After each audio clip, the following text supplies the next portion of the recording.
పని చేసి, ఎందుకంటే ఇక్కడ అది పని విధానం తర్వాత మీరున్నటువంటి మీరు పోయి మీ అప్రోచ్ అదంతా అటు పెడితే ప్రస్తుతం భారతీయ జనతా పార్టీలో ముఠాలు తయారైపోయినాయి. బండి సంజయ్ది ఒక గ్యాంగు, ఈటల రాజేందర్ది ఒక గ్యాంగు, ఆ తర్వాత కిషన్ రెడ్డిది ఒక గ్యాంగు, ఇట్లా గ్యాంగులు తయారైపోయినాయి. ఈ గ్యాంగులు నరేంద్ర మోడీ పార్టీని అంటే భారతీయ జనతా పార్టీని గట్టెక్కించే పరిస్థితిలో ఉన్నాయా? ఒకటి చెప్పనా, ఒక సినిమాలో డైలాగ్ ఉంది, అందరూ తాము గేమ్ ఆడతారు అని అనుకుంటారు, అసలు గేమ్ ఆడేటోడు పైన ఉంటాడు. అంటే ఏ రకమైన గేమ్ ఉంది అంటే వీళ్ళందరూ మూట గీట. ఇప్పుడు ఎట్లా ఉంటుందంటే బీజేపీలో అనామకుడిని కూడా పై స్థాయికి తీసుకురాగలరు. అందుకని ఎందుకంటే మన ముగ్గురు ముఖ్యమంత్రులు చూశారు కదా, యాదవ్, తర్వాత మన శర్మ అని అక్కడ, తర్వాత ఒక ఆదివాసీ ఎవరో మన దీంట్లో, అసలు వాళ్ళు ముఖ్యమంత్రి అయినట్టు వాళ్ళకే తెలియదు. సో వీళ్ళందరూ ఎవరైతే మేము పెద్ద నాయకులము అనే కాన్సెప్ట్ బీజేపీలో వర్కౌట్ కాదు.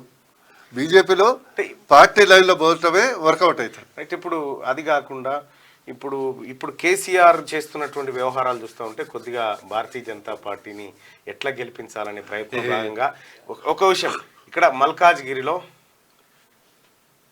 ఈటల రాజేందర్ గారి పైన డమ్మి క్యాండిడేట్ను పెడుతుండని, బూర నరసయ్య గౌడ్ గారిని భువనగిరిలో గెలిపించడం కోసం అసలు ఈ జిల్లాకు సంబంధం లేనటువంటి వ్యక్తిని తీసుకొచ్చి పెడుతుండని ఒక చర్చ జరుగుతూ ఉంది. కేసీఆర్ ఎన్నికల్లో గెలుపు కంటే మీ కళ్ళల్లో ఆనందమే ఎక్కువ చూడాలని మళ్ళా మీకు తెలుసు, అక్కడ ఇది ఏ సినిమా అయినా కూడా మంచి టాక్ ఉంటేనో టికెట్లకు ఎగబడతారు. టాక్ లేకుండా ఇప్పుడు నాయన రండి టికెట్, మేమే పైసలు ఇస్తాం, మేమే ప్రైజ్ అని అంటే నాకు వద్దు బాబు నీ టికెట్ అని ఉరుకుతున్నారు. నీకు తెలియదా భువనగిరిలో ఏమైంది? మీ పోటీ ఎవరితో అంటే ఏ పార్టీతో ఉండబోతా ఉందన్న? ఇప్పుడు ఉన్న పరిస్థితుల్లో అయితే ప్రధానంగా కాంగ్రెస్తోనే ఉంటుంది. అందులో ఓపెన్ సీక్రెట్ ప్రజలే చెప్తున్నారు కదా, నేను చెప్పేది ఏముంది. ఈరోజు ప్రజలు పెద్ద విశ్లేషకులు. అసెంబ్లీకి ఎవరికి వేయాలి, సర్పంచ్కి ఎవరికి వేయాలి, పార్లమెంట్కి ఎవరికి వేయాలి, ఢిల్లీలో ఎవడు ఉండాలి, గల్లీలో ఎవడు ఉండాలి, మధ్యలో ఎవడు ఉండాలి. కాంగ్రెస్ పార్టీకి ఎందుకు వేయకూడదు ఓటు? క్లియర్గా చెప్తున్నా కదా, రెండు సింపుల్ డైలాగ్, రవీందర్ రెడ్డి గారి డైలాగే చెప్తా. ఏమన్నాడు, మేము ఇక్కడ లంకెబందలు ఉన్నాయని వచ్చినాం, ఖాళీ కుండలని ఉన్నాయి, మేమేం చేసే పరిస్థితి లేదు అని అన్నారు. నెంబర్ 2 అంటే ఏంటి, నీకు తెలుసు, నాకు తెలుసు, రేవంత్ రెడ్డి గారు తెలుసు, మొత్తం తెలంగాణకి తెలుసు, వీరు అంటూ లేకుండా గీకేసిపోయినారు తెలుసు కదా. ఆఖరికి రోడ్లు కూడా అమ్ముకుని పోయినారు ఓఆర్ఆర్, మీకు తెలుసు. అలాంటప్పుడు హామీ ఇచ్చేటప్పుడు ఆలోచించాలి కదా. 2 అందుకొరకే నేనేమి విజ్ఞప్తి చేస్తున్నాను. ఓకే, కాంగ్రెస్ వచ్చింది, లెటెస్ ఇక దాని గురించి ఎందుకు వచ్చింది, ఎట్లా వచ్చింది దాని విమర్శ అవుతాం. నెక్స్ట్ ఖాళీ కుండలు ఉన్నాయి కదా, నిండు కుండ కావాలి.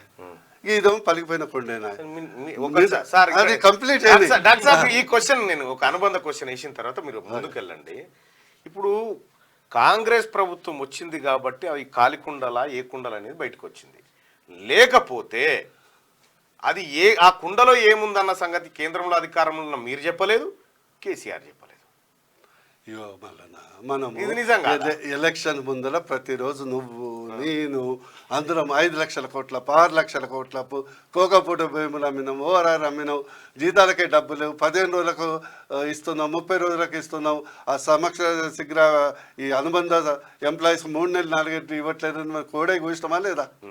లేదా ఆర్థిక క్రమశిక్షణ తప్పింది. అరే మొత్తం 66 ఏళ్లలో 66,000 కోట్లు అవుతుంది, 7-8 ఏళ్లలో 6 లక్షల కోట్లు అయినది కోడే కూర్చున్నాం. ప్రతి ఒక్కరికి తెలుసు. ఇది ఏంటంటే పవర్లోకి రావాలని ఏదో ఇచ్చారు. ఇంకోటి గుర్తుపెట్టుకోండి, హామీలే వీళ్ళకు మెడకు ఉరితాళ్ళు అవుతాయి. ఎందుకంటే అందుకొరకు నేను ఎప్పుడూ ఒక ఉద్యమకారుని. ఫస్ట్ నాకు పార్టీతో పాటు Telangana development also most important.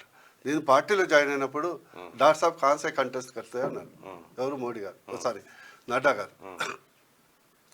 Sir నేను కంటెస్ట్ కొరకే నేను రాలేదు, కంటెస్ట్ అయితే అక్కడే ఉంటా కదా, కేసీఆర్ టికెట్ ఇస్తాడు మళ్ళీ నాకు, నేను కంటెస్ట్కి రాలే. 3 థింగ్స్.